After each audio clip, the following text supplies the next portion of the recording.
बिस्मिल्लाहिर्रहमानिर्रहीम।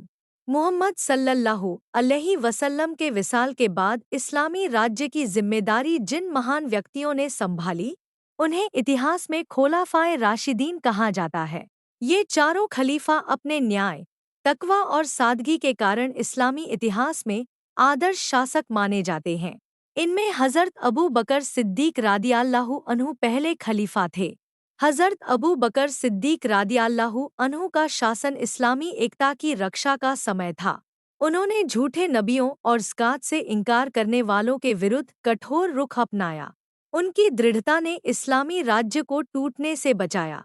उनके शासनकाल में ही कुरान को एकत्र करने की ऐतिहासिक पहल की गई।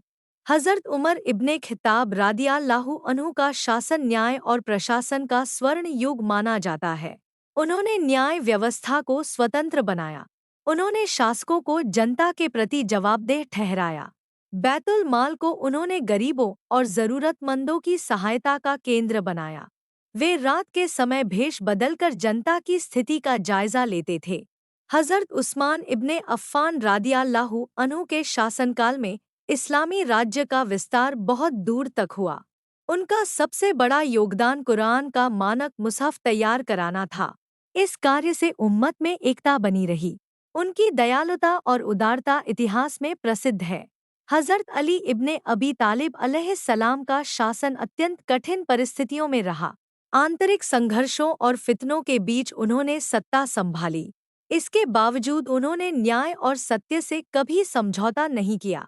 उन्होंने समानता के आधार पर राज्य संचालन किया। उन्होंने शासकों की विलासिता को समाप्त किया।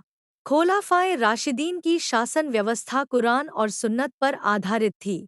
यह शासन व्यवस्था हमें सिखाती है कि सत्ता कोई विशेषाधिकार नहीं, बल्कि एक अमानत है। न्याय, ईमानदारी और जवाबदेही ही एक आदर्श शासन की पहचान है। आमीन।